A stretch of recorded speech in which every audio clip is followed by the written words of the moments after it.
Hello, hello. Second here, I'm trying to get my damn son of a bitch. This damn technical.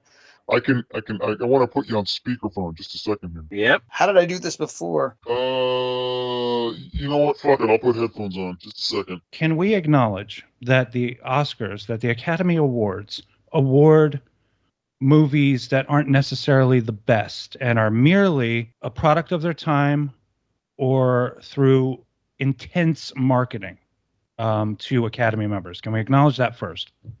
I would say sometimes, only because there's been some movies that won Best Picture where it totally made sense that they won Best Picture to me. Like they were easily they were the most renowned, like something like Titanic, something like I'm like I saw that and I'm like, yeah, that is a Best Picture. Titanic is the one exception, I think. It's the one thing that you sort of knew was going to be the Best Picture. And it was Return of the King, maybe? Return of the King, maybe? No.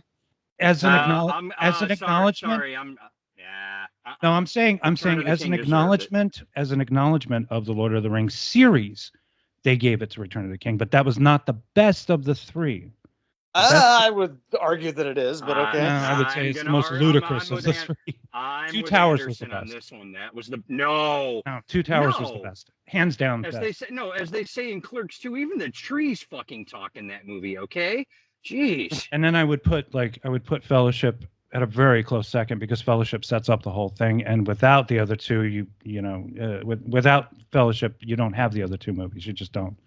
No, I would also throw out. That was just. Can I throw out Amadeus? Maybe.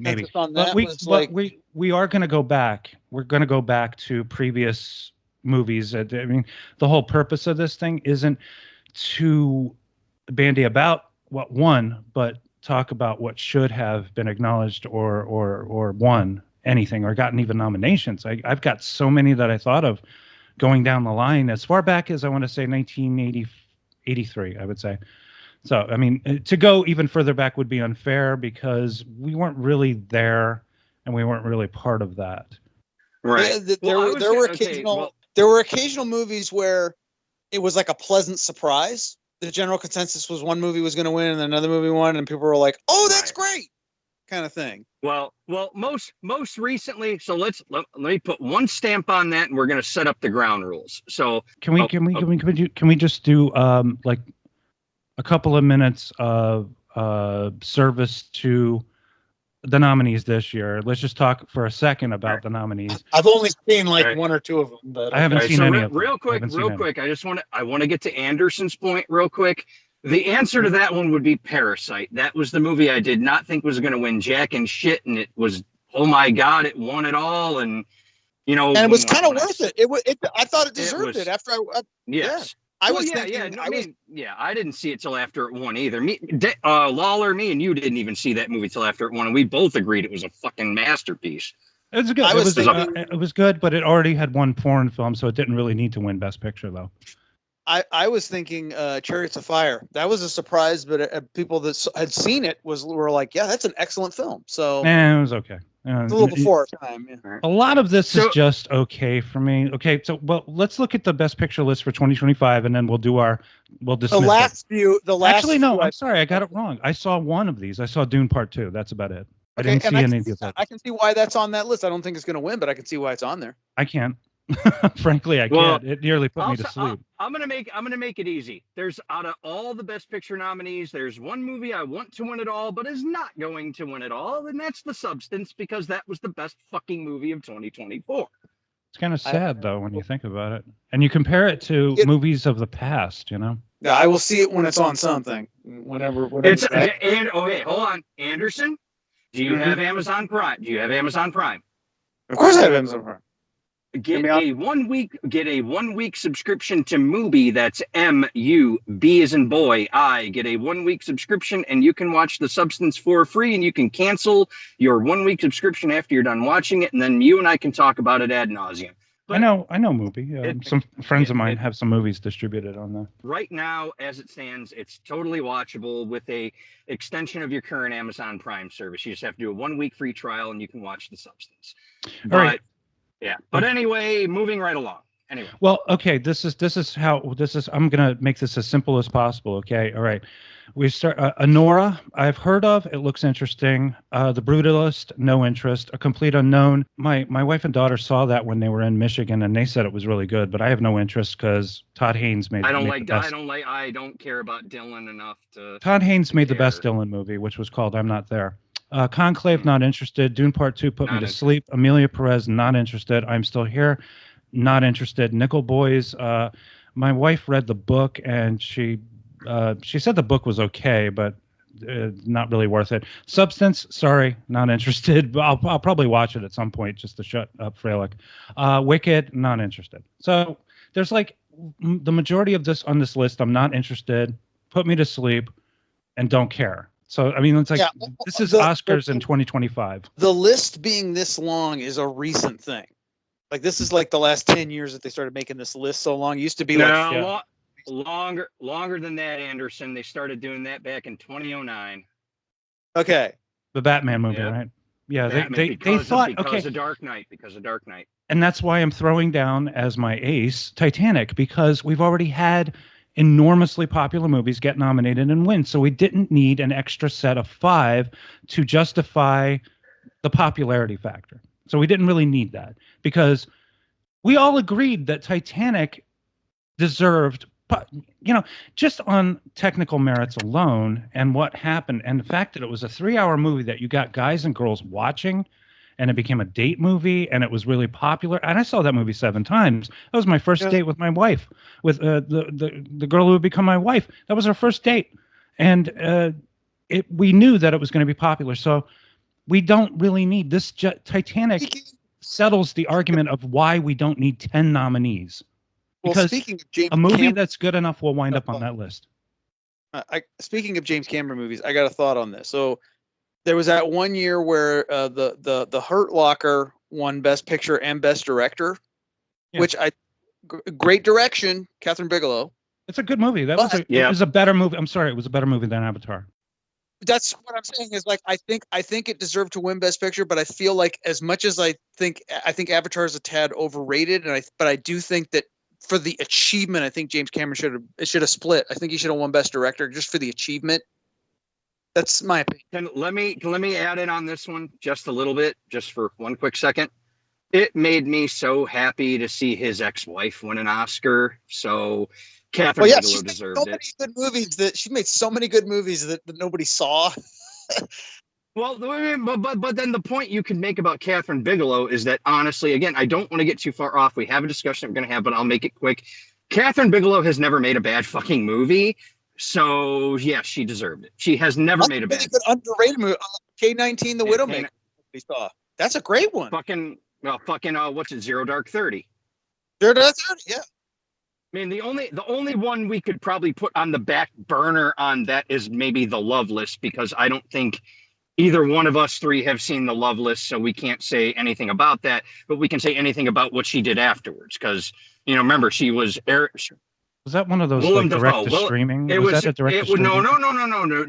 This was 1983. This was Willem Dafoe's first movie. Yes, it is a year removed from Streets of Fire, but that was Willem Dafoe's first flick. It was a completely independent film, but you also have to remember Eric Red was her writing partner. So they split a lot of duties. Like, so for example, like her and Eric Red did The Loveless.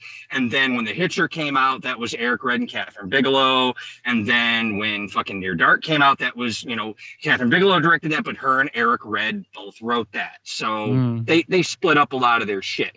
Eric Red is a truly tragic story. The guy was so gifted, and I guess he must have had some kind of a massive mental breakdown. Okay, I'm going to the Wikipedia to get the lists of Oscar winners from previous years. While you're doing that, I want to throw this out there. I'm gonna nuke you guys, and I'm gonna say, I think Crash is a really good movie. Ugh. Well, I know it's got a lot to say. It was woke before there was woke. I felt a little nauseous earlier today, and then it went away. if there's going to be a debate about that, let's save it for the lists. Let's not talk about it now. We will save it for the lists. Okay. Where are the awards? So we'll save it for the lists. Because I have some things to say about some recent ones where I'm like, what? I was a little nauseous this morning, and then it went away, and I felt better. And then he said crash, and now I'm feeling it again. Okay. So last year, Oppenheimer was the big winner, as we know. Yeah, and I would say it deserved it. I would say it didn't. It's going to be okay. Once we get into, I'm going to say, once we get to about 10 years ago, I'll have things to say about a lot of movies. But these, we talked, me and Froelich had a nice extensive talk about the Oscars from last year. I saw all of the nominees finally. I got to see, well, no, let me see. No, I did not see Past Lives. I'm sorry, I never got around to Past Lives, but I saw every single other one of them. And for these later movies, you have to go with only what you consider to be the best. And because I feel like we lost, well, at least me and Anderson in our time period, because we are in our 50s now, we're Gen X, so we lost the flow. We lost the culture flow. We fell out of the pop culture at some point, and I would say it was probably maybe 15 years ago, because the time when we were kids was the creative peak and the height of our observation, and how we were able to compare, how we can now compare all those movies that we really enjoyed when we were kids. It's easier for you, Froelich, you're a little bit younger, so you're going to be, I think that you lost your wave of synchronicity with the pop culture maybe 5 years ago, I would say. But for us, it's been longer ago than that. I think, I don't know. Believe me, I've got my picks on some things. Believe it or not, back in the 90s. When did you start? The question is, when did you start? Okay. When was the first time you said what? This is where I'm gonna start. Before I answer that question, let's start with the ground rules of our little game that we're going to play, and I do consider this a game. So here's the ground rules. Here are the ground rules. You two were born in 1972. I was born in 1982. You guys have a 10-year advantage over me. You guys can pick movies from the years that you were born. So in my case, I can only go from 1983 Oscars up to today. You guys can go from 1973 up to today. Those are our ground rules. I'm born in 1971. I can go the Oscars. Okay, well, Anderson, assumption is the mother of all fuck ups. I figured you were the same age as Lawler. But I'm about 10 months older than him. I'm like December 71. Okay. Either way, we go from where we were born. So like I said, you can be 72 Oscars on up. Lawler can be 73 on up. I can be 83 on up. Those are the ground rules. I'm only going to go with the stuff that was, in the wave of my pop culture that I enjoyed the most, I guess. Now, as I say, one last rule, and I just want to do this for shits and grins to flow this podcast along, so to speak. If we end up in a tie, the person who had said thing on their list, we skip our discussion. We just add on to it. We say, hey, we tied on one, and you put a point in the column, and whoever gets the most points at the end of it wins, and the tiebreaker will be determined. I will keep score. I promise you I will keep score. He's having a drink or something. He's loosening up so he can take the score. No. I thought about this a week ago because I wanted to twist up. It's like, dude, they have the Big Picture podcast over there, and they do these movie drafts from the 90s, and then certain people get to pick, and then they get points, and all this other stuff. Are we going to come out with a winner? Or if we have a consensus, do we have like a winner of the movie? Is that how this works, or what? How does this work? In this case, it's a points-based system. It's like, hey, the person with the most ties basically is, hey, to say, guess what? We're pretty much in sync, but it's just a tie-based game, pretty much. Ties are fun. Winner gets a VHS copy of Jerry Maguire. Or I have a Star Wars trilogy VHS set that I just picked up. I could give that away. I don't. That's actually worth something. How about winner gets to move? How about winner gets to move to Canada and be safe? Yeah, right. No, they won't be safe. Right. Yeah, nobody's safe. Fuck. Can we get to 2024? And you can go first if you want. I'm probably not going to be able to participate as much because I don't have any other options for most movies of the last 5-6 years. Anderson, you okay if I go first, or do you want to go first? I have no problem with this. I guess we're gonna finish on me. Finish all over me. Oh, please. Okay. Well, my number 10 pick for my least favorite Oscar wins of all time I know none of you have this one, so I had to get a point advantage here. My pick for number 10 is Mark Rylance winning over Sylvester Stallone for Creed. 2014, that would be the 2015 Academy Awards, or 2016, either way. Mark Rylance was nominated for one for Bridge of Spies, and Sylvester Stallone was nominated for Creed. Yeah. You know what? Yeah, Stallone should have won. I will agree with that. Stallone had everything locked up. He had the Golden Globe. He had the Critics' Choice. He didn't get SAG. I know he didn't get SAG, but he was still the heavy favorite to win. And I had seen Bridge of Spies. Bridge of Spies was not that great of a movie, even from Spielberg's standpoint. Mark Rylance was way better. There was this movie called was the Tailor or something where it was a movie he did a couple years later, where he was a tailor, but he was better in it. It was kind of a character study, and it mostly starred him, and it was really good. I remember that. Wait, Mark Rylance. Okay, so he was up against Bale, Hardy, Ruffalo. Okay, now the thing about Stallone, he's basically playing the same character he's played for decades. And for me, his best performance ever was probably a part where he plays against type. And that movie, for all its faults, is still a great movie, and it's called Copland. Yeah. That was his best performance. If he was to be nominated for the part of Rocky Balboa, it should have been in the first Rocky, because that was the performance. And after that, he's just sort of nominated, but he lost to Peter Finch. Mm-hmm. He was going to lose to Peter, because Peter Finch was absolutely incredible in Network, though. That's a great performance. Stallone's role in Creed, and I would also say in the Rocky Balboa, the 6th movie, it wasn't just Rocky. It was Stallone. It was like you see it. It's like the emotion is palpable. I feel like, and it is a both of them are a performance of a lifetime, as far as I'm concerned. It's not just about Creed Rocky or what? Creed and Balboa. Yeah, it's you feel it. I'm sorry. It's a different performance from the first Rocky. All right. Well, it is. But now Lawler. Since I kind of now that I kind of know where you're going, I can give you the one that really always had me scratching my head. It's definitely Natalie Portman for Black Swan, because she is probably one of the worst actresses ever, and she wound up getting an Oscar in 2009, I believe. Was it?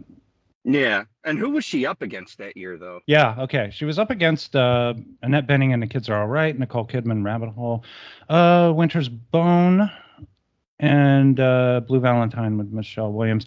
The only other performance I saw was Winter's Bone, and Jennifer Lawrence was certainly a much better actress than Natalie Portman. I don't understand why Portman continues to get nominated. She's an extraordinarily gorgeous woman, and the camera loves her and all that stuff.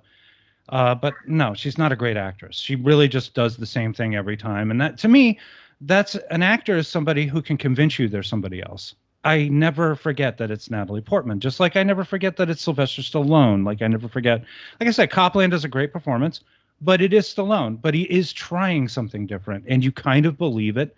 You believe that, he is a vulnerable, defenseless kind of guy who's surrounded by a bunch of mobbed up cops in a small New Jersey town right across from New York. You kind of believe it. I got one now. Can I do mine? Because this real quick. I agree with Lawler. I did not think that Black Swan deserved anything. I would have preferred Jennifer Lawrence in Winter's Bone myself. I think in that case, that was basically her first movie, and that was it was just too early, I think. And it wasn't a flashy performance, and that's usually when the introducing person gets the award. It's like an out of nowhere thing, whereas this was that was a solid performance. That was a movie I didn't see until many years later, and I'm like, man, she's really good in this. As much as I dislike Jennifer Lawrence as a person, she was good. She was good in the movie, and it was depressing, but it was, it was a better movie than Black Swan. Yes, much better. They were from the common clay. They were the salt. Okay.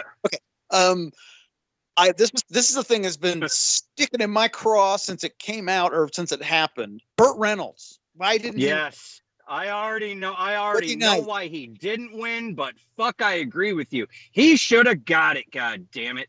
But it was his own fault. So good. It was his own fucking fault. It was his own fucking fault why he didn't win. Why didn't he win? Please tell me the story, please. Why didn't he win? Oh, because let's see. He went and bashed fucking Paul Thomas Anderson in the press. He said, "Oh, I don't care if I'm nominated for an Oscar. I fucking hated working on it." Dude, he fired his fucking agent when it was over. He wouldn't go campaigning. He wouldn't do anything. He literally did not give a shit about the movie that he was up for a fucking Oscar for. Everyone said if he would have campaigned, he would have fucking won. Yeah, but he's already an icon. What did he care? I mean, like but it's not what do we care. It's the fact is that was literally Bandit Darville playing a fucking porn icon or a porn director, and it was the best work he'd done since fucking Deliverance, for Christ's sake. Exactly, and it's like it was a reminder of how good he actually was. It's like people are like the band, and the best way to say it reminds us how good of an actor he was before he became a fucking sellout. Yeah, although I do love me some Burt Reynolds, classic Burt Reynolds, having fun Burt Reynolds. I tend to enjoy, Smoking the Bandit is great. I love Hooper. Hooper is awesome. I liked Sharky's Machine. I like a lot of that stuff. When he was an action star, he was we need to get that Robert Wall list of all the Burt Reynolds movies. Stick. And the problem is with Paul, it's my problem with Boogie Nights is my problem with Paul Thomas Anderson. He's just another one of these guys that just disappears up his own ass and everything he does. I like when it came to PTA, I enjoyed In Parts, but it was way too fucking long, Magnolia. And I enjoyed There Will Be Blood. There Will Be Blood is probably the one I like the most of his work. Hold on, you're forgetting a big one that totally got overlooked, and that's Hard Eight. Hard Eight, it's okay. I mean, he almost disowns. That's a movie he almost disowns because it was kind of taken away from him. Which one? Hard Eight? Then he got it back. He got it back. But he's just so full of himself. It really bugs the crap out of me, his work. He is a symptom of a bigger problem, which includes Christopher Nolan. It includes Robert Eggers. It includes who's the other one? What, Ari Aster? Yeah, that guy. Oh God, I can't stand him. Oh, but he's so small. He's so small in that pool of sharks. He's like a very small little fish, but he's getting bigger and fatter. Come on, Paul Thomas Anderson gets props because his dad was Ernie Anderson and he did the announcing for ABC tonight. Yeah, nobody should get props for that's nepotism, and we need to get away from that too. No. Give me some nepotism. Okay. What I wanted to do was I wanted to talk about going back in the years of all the the Oscars where you felt like it just wasn't earned or it wasn't deserved. Like I was thinking about like some of the best movies ever of my childhood. I guess the childhood thing is very important to me because I feel like we got the best of it and Hollywood never realized it. And now I feel like Hollywood is paying attention to movies that are derivative of that kind of stuff. Like we talk about the substance, you want to talk, it's always the same every year. It's like Poor Things. Okay. Poor Things was something that really, I just absolutely intensely disliked as a movie. I loved it. It's the same thing though. It's Lynch, Cronenberg, Lynch. They keep trying to do this thing and they're not giving the credit that is deserved to the people that inspired these filmmakers, It's like that. And that's what And I mean, maybe Tim Burton when he was good, that kind of thing. It's so it's lost on me that people are so taken with a lot of this stuff when I'm looking at it and I'm saying, okay, that's Cronenberg, that's Lynch, that's a little bit of Spielberg, that's a little bit of John Ford. There's a little Orson Welles in here. What the hell are they doing with that? There's a little bit of Sam Raimi in there. There's a little bit of Burton. I'm noticing all the cues and I'm noticing where they're getting their ideas. And it seems like it's a mishmash of all this crazy stuff. That's how I'm seeing it. And it just depresses me every year because I feel like there isn't one original, unique, innovative voice anymore. Nobody with the, who had the gumption to be creative and original. And you can say, well, maybe they're out of ideas. Maybe we're just regurgitating old ideas and turning them into something shiny and new. But the closer you get to that surface, I hate for the metaphors, but you're scratching away at the surface and you're scratching away at the polish and the sheen, and it just turns out to be derivative. That's all. Well, people will do things that's original and people won't quite know how to process it, and then it's just sort of like, so we have to take a little bit of what we know and then sort of sprinkle something new to it, It's the worst of it. Just Though. how, I mean, you talk is, about, though. That's just how today is. you talk about David Lynch, right? Everybody's trying to do David Lynch now, and it really bugs me. They're trying to do some combination of Lynch, Kubrick, and Cronenberg, and they're calling it horror. Or they're calling it some kind of intense psychological thriller or science fiction or something like that. When it's really J.J. Abrams has been trying to do Spielberg his whole career. Speaking of which, just something that popped in my head. Okay, so as we know, Color Purple was like got all the nominations, won nothing. Okay, but then what does win? Like at least 5 or out of Africa. Now, I will defend Out of Africa to a point. I'll be like, that's it's not a terrible movie at all. Hold on, Anderson, is this your number 9? Sure. I'll just say is your number 9. All right. Okay, I guess. And my thought is Color Purple. I mean, if you compare it to Out of Africa, Color Purple's way better. But and he got Spielberg got completely snubbed. Now I can say like a Jewish man could not be making Color Purple today. It would be made by a black lesbian today. Well, it's produced by Quincy Jones. He got anointed, I guess. Well, they wanted to get the biggest director at the time to direct it, and unfortunately, the biggest director at the time was not black. So there you go. Well, it's kind of like when they did the Malcolm X movie, where it was originally going to be directed by Norman Jewison, who, by the way, is not Jewish. And he basically was like, Spike Lee is like the man right now. I think I should give it to him. Or maybe Spike Lee came to him and said, you should give it to me. I don't know. But I would disagree with you about The Color Purple. But I do agree that Out of Africa should not have been Best Picture. On the list, if you will, Witness is the best movie out of that list. But maybe, yeah. But the movie that really got me in '85 was Back to the Future, and that wasn't even nominated. And witty and clever. It wasn't even nominated. Yes, it was best screenplay, but not for Best Picture though. Best screenplay means it doesn't matter. I mean, it was nominated for something. That's the Witness. Point. Witness actually got. But look at you got Back to the Future, you got Brazil, and you got Witness. I mean, Brazil, Terry Gilliam had pissed off the industry. Back to the Future, I guess they didn't take it seriously because it was a science fiction comedy. Witness is the one that really. Purple Rose of Cairo is a great script too, but Woody Allen gets Oscars. He's probably got a whole drawer full of them somewhere, and he doesn't really care about Oscars, but they loved him for a time until they couldn't love him anymore.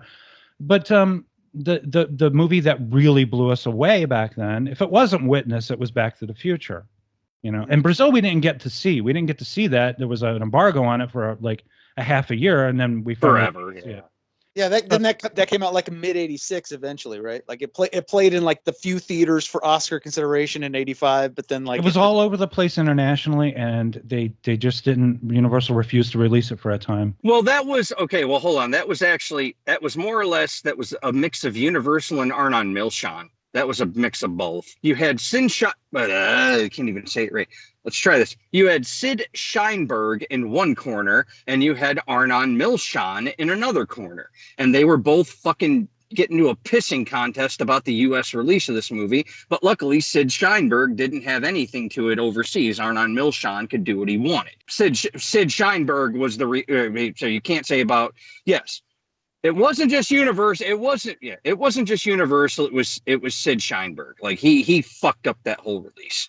Yeah. So there's a story in there that's probably best for another time. But there was a war going on at Universal between Sid Sheinberg and Lew Wasserman. Lew Wasserman came in with MCA, took over half controlling interest of Universal Pictures until his death and until Sheinberg's death. Sheinberg had Spielberg on his side. He was like his ammo. So I think Spielberg, I've heard some stories. I've heard Terry Gilliam say basically kind of Spielberg ripped him off a little bit with Back to the Future, put in some ideas into the script after he saw a rough cut of Brazil.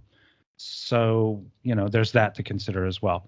But for 85, no, I wouldn't even, I don't even, the problem is Color Purple, this falls into the category, which you're going to hear a lot about, and I call it Oscar bait. It's basically you make a movie and it looks like it's prize celebrated prestige production and it's put out just in time to get people to notice. And then we have the rollout of Oscar season. And now this is the standard formula now. All these movies I barely know about. The only movie of 2025 that I remember hearing about was The Substance, I think, and Dune, of course, Dune Part 2. All of these other movies I didn't even hear about until like 2 weeks ago. And that's because they're rolled out in Oscar season. Yeah. And it's sad because it's all about than that. I heard. I didn't. Maybe Conclave. I don't know. It has something to do with Catholic priests, right? Conclave it is pretty good. I don't know if have you at Froelich, have you seen Conclave? No interest. I don't like slow burn movies about the Catholic Church. It's a good movie, but it basically has. It's like a slow burn with some interesting reveals, but it's got like one extra reveal that it didn't need. And I'm like, you didn't need that. You had a good ending, and then you added one a little extra bit, and I'm like, you didn't need that, or you could have. Then it got a little weird. But I would say in general that's a good sort of grown up, slow moving plot movie. Well, tell you what, since you did your number 9 and you said it was that, we're gonna double back to me. I'm gonna make it easy. I'm going into a best song category here. Oh, okay. Is it going to be Phil Collins by any chance? You're goddamn right it is. I know it. I know it's going to be. You'll be in my heart. Goddamn fucking right. Over Blame Canada, right? So we agree, right? No. Not this Blame is Canada? called No. Phil Collins should have won over Stevie Wonder in 1984. 1984. I just called to say fuck you. Fuck you. Stevie Wonder winning the Oscar. Woman in Red, that shitty ass Gene Wilder, Kelly LeBrock fucking dog shit movie, ended up getting best original song with the red panties and actual bush in a PG-13 movie. There was real, actual live bush in that movie, and that's why I can't hate it. And 16 Candles had the same thing. Your argument means actually nothing. You know what? I got to tell you, these songs I know all of them. I'm looking at the entire nomination list, and they all played on the radio too, and they were all big hits. Yeah, and all those songs compared to Stevie Wonder's song are fucking bangers, dude. Yeah, but that's you got to take into account the pop music factor.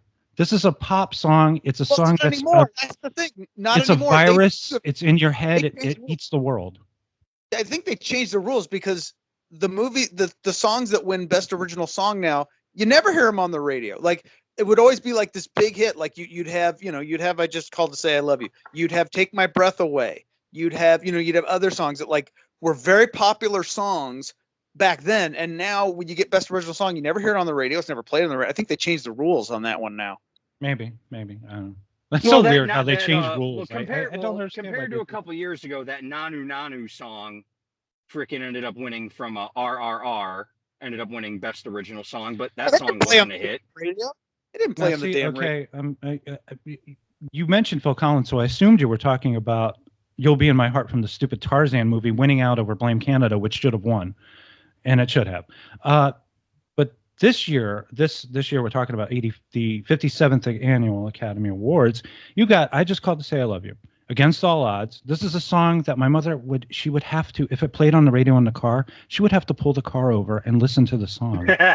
And then after that, Footloose, which is a great song. Let's Hear It for the Boy is a great song. And Ghostbusters is a great song.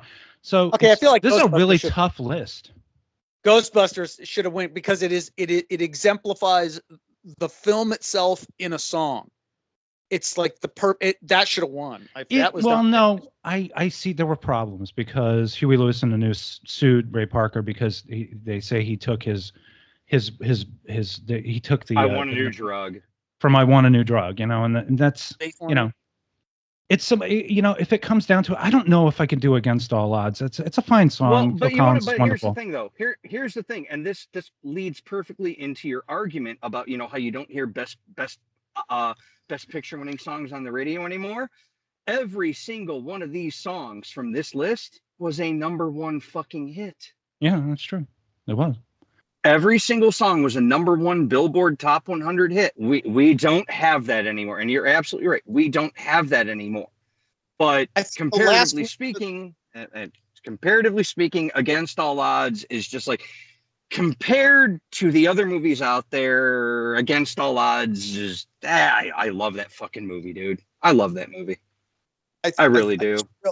I just realized, I think the last song that won Best Song and was actually like a radio hit was probably Skyfall. Yeah. And the thing is, I've noticed this with the James Bond. It seems like the next two James Bond movies also won Best Song. Didn't hear either of them on the radio, and they were of ever decreasing quality. Both still pretty good songs, but they won. They weren't hits. They weren't hits. They weren't big. They weren't hits. I don't know if I can say for sure, because I don't listen to the radio anymore, because it just all, it's really hard to find anything worth listening to.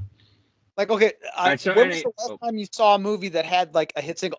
The one from Barbie, the one that actually, I think it won last year. Oh, I'm just Ken. I'm just Ken. Yeah. Yeah. No, I'm just Ken. The other one. What is it? What Was I Made For? What Was I Made For? Yeah, I think that's the one that won. Was that stupid Billie Eilish thing? Yeah. Ugh. Well, anyway, even my daughter can't stand her. Lawler to you, number 9. Number 9 of anything in particular. Jeez. I actually have some thoughts about like recent Oscar winners that I'm like, what the fuck? All right. So I'll move on to my number 8. This one is I call this my quote unquote tie, but it's the same actor and it's for two different performances that neither one he should have won for, and that is Sean Penn beating Bill Murray and Mickey Rourke. Bill Murray for what? Mickey Rourke for The Wrestler, right? And Bill Murray for Lost in Translation. That's yeah. Well, what did Sean Penn win for? Mystic River. Well. Yes, you're right. We're both right, Anderson. We're both right. Mystic River and freaking Milk. Mystic River and Milk. That would have been. Yeah, and I feel like those are really good ones. Especially Milk, because that took a subject where I'm like, I don't know, and I was fully engrossed the whole time, and it was performance. I'm like, I don't know. But Froelich, you have expressed opinions about Sean Penn that are not unlike my opinions about Nicolas Cage. For me, Nicolas Cage has never impressed me. I don't understand the appeal. He does the same thing every movie, and he doesn't really do anything. But, Sean Penn, I think Sean Penn edges him out just a little bit more, because Sean Penn, at least a few years back, he when he was acting seriously, he did try to do different things. I'll give him that. Mystic River is not a good movie for me. I don't. That's a powerful performance in that. No, I thought it was melodramatic, and I thought it was badly. Yeah. I thought it was badly shot, and I thought it was all the performances were really over the top. Forgetting the movie. Tim Robbins. I know. You were going to go there. We're forgetting the movie that he should have won for. I Am Sam. No. Oh God! Never go full retard. Never go full retard. I'm not going to say that. I don't want to get a fucking strike. I won't say those words. So, but I was just going to say, 95th Academy Awards. We talked about this too. I don't really. Everything Everywhere All at Once was like one of the worst travesties I've ever seen. It's just a chick flick with a metaverse storyline, and that's all it was. What was it up against? I can't. It was up against the Cameron Avatar sequel. The Banshees of Inisherin was the best movie out of the list, and then there was Elvis, The Fabelmans, Tar, which I haven't seen yet, but I want to. We can't seem to find it. It's really hard to find. Top Gun Maverick, Triangle of Sadness, and Women Talking, which is possibly one of the worst movies ever made. Top Gun Maverick should have won in that year, because that was an awesome movie. That's a 4-quadrant movie right there. But it's Top Gun, and I had not seen Top Gun ever, and then I finally watched it maybe like 3 or 4 years ago, and I was like, this is just basically a porn movie about Air Force jets, and that's it. I mean, it's like Air Force jets, porn, and then a little bit of story, and then more Air Force jet porn. Maverick is a much better version of that movie, I think. What's a better version of porn? I mean, like, I don't understand. A better version. It is a more of an actual movie, and it's not just like, it's got a little bit of gravitas and heft to it. Tom Cruise, Tom Cruise still does the Tom Cruise run in it, and I cheered when he did it. The Banshees of Inisherin is the best one off that list.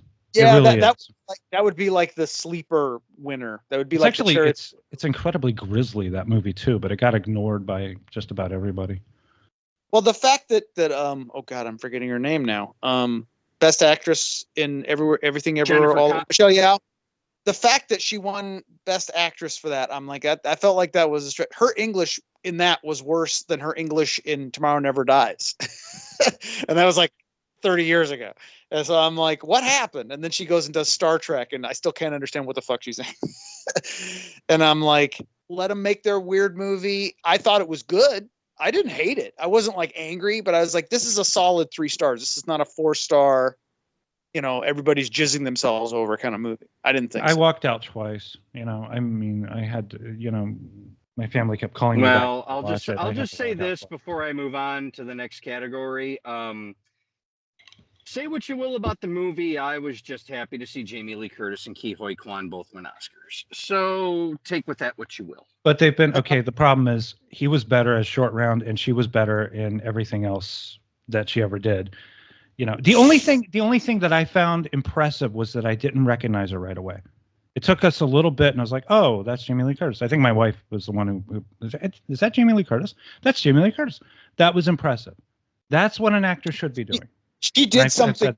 I can't remember where she was where she did it, but she was reenacting the moment from the movie Perfect when she's doing the aerobics, but she's like all old now and doing the aerobics. Yeah. Oh, Lord. Yep. Yeah. Yep. She was great in Perfect. Too. That's a great movie too. I would tap that, but she still Perfect is a better movie than Everything Oh, Everywhere All at Once. Argue with I'd me. still tag it. I'd still tag it. She's not a. But here's the thing. But yeah. And she was great in True Lies too. So yeah. But she's great in everything. She's just a great actress, and she was more deserving of Oscars, like in Halloween. A Fish Called Wanda. Fish Called Wanda Shore. Perfect, like I said. Fucking Blue Steel, directed by Catherine Bigelow. She's wonderful in everything. I'd much rather watch anything with Christopher Guest. Yeah. That's Sir Christopher Guest to you. The man is royalty. Let's move it right along. Number 7, and nobody, and I repeat, nobody in this group is going to fucking disagree with me on this one. Goodfellas should have beat Dances with Wolves hand over fucking fist. Sure. I agree. That's an agreement. Yeah, that's easy. Wolves is a close second. Dances with Wolves is a close second. That is an excellent film, but it's a good movie. It was a good movie. Let me just check the nominees for that year. That was what, 89, 90? I love why you're doing that. 90. I can understand why Dances with Wolves won though, because it is that big epic Hollywood. The great American movie. Makes a ton of money and then the studio still goes under. Okay, where is it? For Christ's sake. Okay, you got Dances with Wolves, you got Awakenings, you got Ghost, you got Godfather Part 3. I don't know why that's on there. And you got Goodfellas. You know what? I think Awakenings ahead of Dances with Wolves, actually. That's a great movie too. Yes. Goodfellas is the overwhelming favorite. Ghost is a fun movie, but it's really kind of, that's one of those things that borrows from many different sources. Goodfellas is a great movie. It definitely should have gotten the Oscar that year. But hold on. The reason why Goodfellas deserved it more because it was literally one of the first mafia movies that was actually based on a true story. And not to also mention that there was a shitload of realism. It wasn't dramatized. It wasn't glamorized like The Godfather or The Godfather Part 2.